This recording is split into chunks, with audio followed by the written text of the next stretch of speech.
Over 20 years after the hit TV show Buffy the Vampire Slayer stopped airing, the series has lost none of its popularity or potency.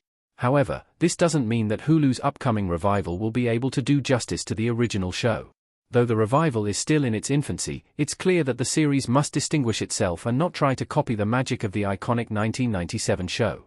Sarah Michelle Gellar, the star of Buffy, has spoken about her belief that this potential reboot could be the revival audiences have been waiting for, via The Hollywood Reporter. Since the Buffy the Vampire Slayer revival is gaining momentum, it's the perfect time to look back at the episodes of Buffy that made the show what it was. Trying to outdo or replicate any of these installments would make it seem like the revival is looking to capitalize on nostalgia. Hopefully, this isn't the case, as the series is rumored to be about the next generation of Slayers as a continuation rather than a true reboot. These episodes will be a benchmark for this series, as they define the writing style and emotional realism that made the show successful. 10. Innocence. Season 2, Episode 14. Buffy Season 2 was when the series came into its own, and the writers began reflecting on what the show is ultimately trying to communicate. The fallout of Buffy's romance with Angel, David Boreanaz, is a huge part of her loss of innocence. No episode better demonstrates this than Innocence, which takes place immediately after Buffy loses her virginity to Angel, and he loses his soul, becoming Angelus. It's an extreme example of the heartbreak that can accompany first love, made all the more costly by Buffy's position as the chosen one. This is a transformative episode for Buffy and ultimately impacts every romantic relationship she has in the series. Gellar does an excellent job communicating the depth of the despair and loss Buffy feels after being rejected by the now soulless Angel and the grim reality that the man she loved has now become an enemy she has to defeat. Though each character goes through their own transformation in this episode, Buffy's is the most intense and the most important for her development as a character. The series finale of Buffy, Chosen, isn't the best episode of the series, but it's a fitting end for the story and gives Buffy the happy ending she deserves. While there's plenty of loss and sacrifice, and Buffy doesn't come out of the final showdown with the first unscathed, it's touching to see Buffy win her most challenging battle and begin to consider the prospect that she might get to have a more normal life. Though the comics continue Buffy's story after this, it will be interesting to see if the reboot takes this into consideration. Chosen is a great foil for the almost series finale, The Gift, when Buffy nearly ended with Season 5.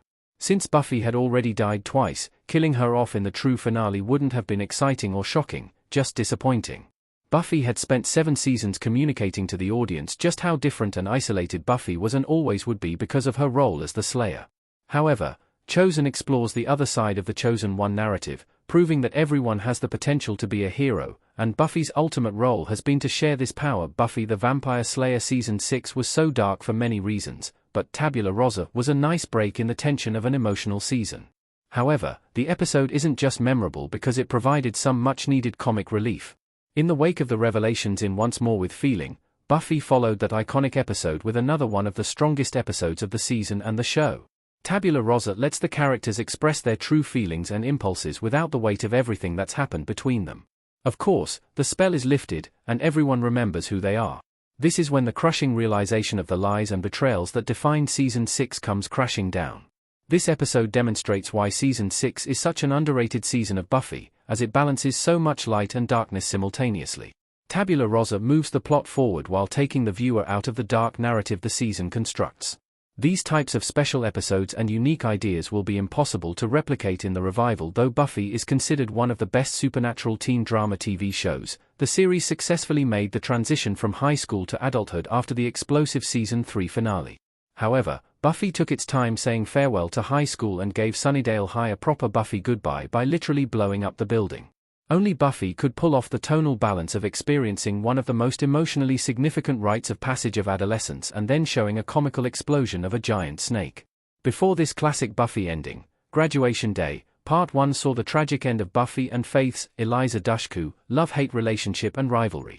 The Buffy Season 3 was the end of an era for the series, as it marked a serious departure in the style and structure of the show so far. If the Buffy revival has the chance to evolve as much as the original series does, it shouldn't copy the finale of Season 3, but it can certainly learn a lot from it.